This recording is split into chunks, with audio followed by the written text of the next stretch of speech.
प्रणाम श्रोता बंधु। आज ज्येष्ठ पूर्णिमा तिथि श्री जगन्नाथ स्नान यात्रार दिवस। ज्येष्ठ मासी शीते पक्षे पौर्णम्यां जगदीश्वरम स्नापये तीर्थत्वेन सर्वमंगल सिद्धये। ये स्नान साधारण स्नान नुहे, देव स्नान, विश्वर मंगलकारक स्नान। श्री जगन्नाथ प्रात्यहिक स्नान ठू ए भिन्न किभଳି। चतुर्धामरती सबु प्रकार स्नान करती, प्रतिदिन मंत्र स्नान करती, बड़दाण्डे रथ गड़िले वायु स्नान हुए, शरदा बाली धूली उड़ी हुए भौम स्नान, दीप धुआं हुए आग्नेय स्नान, भक्त द्वारा संपादित हुए मानस स्नान बा काल्पनिक स्नान, किंतु देव स्नान वर्षरे थरे हुए। ज्येष्ठ पूर्णिमा दिन स्नान विधि चतुर्धामूर्ति को पहंडी आनी स्थापन करा जाए एवं तापरे 108 गरा जल रे स्नान कर दिया जाए। स्कंद पुराण रे एवं नीलाद्रि महोदय वर्णित अछि एही दिन श्री विग्रहंकर आविर्भाव दिवस।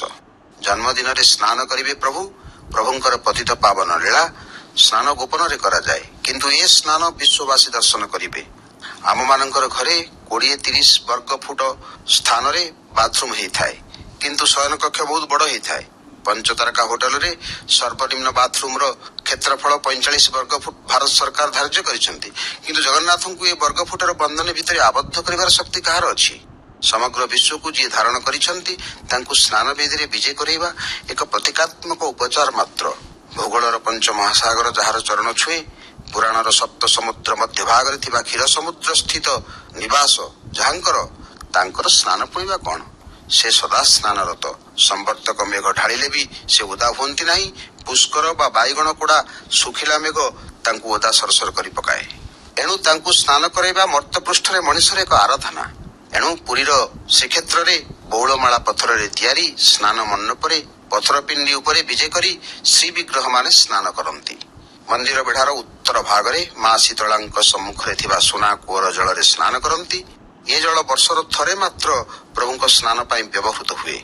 स्नान पूर्णिमा पूर्व कूओ उजळा जाए, हेले भी पानी भरी जाए, कारण भक्त विश्वास करे ज्येष्ठ शुक्ल दशमी ठारू भारतर समस्त तीर्थर जल ये कूप को झरी आसे। से कूरु आसे 108 कुंभ भर्ती पानी। से पानी कर्पूर, चंदन, केसर, चुआर मिश्रण रे सुगंधित हुए, अभिमंत्रित हुए। अणतुठ पानी रे गाधांती चतुर्धामरती। 108 जलकुंभ मध्यरु श्री जगन्नाथ थाए 35 कलसी, बलभद्र थाए 33, मां सुभद्रांकर 22 एवं प्रभु सुदर्शन 18 कुंभ जल। एठी प्रभुंकर गजानन वेश हुए बा हाथी वेश। कहा जाए 15 शताब्दी रे महाराष्ट्र गणपत्य संप्रदायर श्री गणपति भट्ट नामक ब्राह्मण को प्रभु एही रूप रे देखा देइथिले स्नान यात्रा रे। श्रीमद् भगवत गीतार चतुर्थ अध्याय कहा जाइछि, जे जथा मां प्रपद्यन्ते तां तथैव भजाम्यहम्। जो माने जेपरि भाव रे मोर शरण रे आसंती सेही भली भाव रे मु तांको पुरस्कृत करे, कारण भक्त तांको जो रूप रे देखिबा को चाहिबे से सेही रूप रे ही देखा देबे।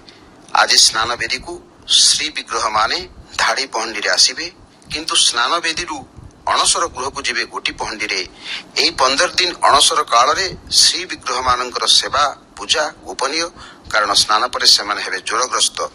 वायु पुराण रे मध्य देवदर्शन को निषिद्ध करा जाइछि। ततः पंचदशहानि मम स्नानात् अनंतरम सुरूपां बा विरूपां बा न पश्येत् प्रतिमां मम। तेबे श्री विग्रह मानकर ज्वर उपशम पाई औषधर व्यवस्था मध्य होइछि।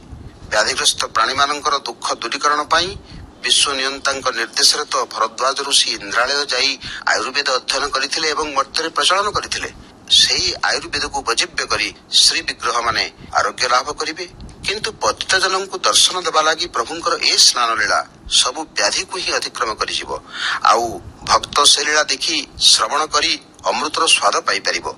ब्रह्म पुराण रे प्राची स्नान काले तुजे मर्त्याः पश्यन्ति पुरुषोत्तमं बलभद्रं सुभद्रं च ते जानती पदं आप्ययम्।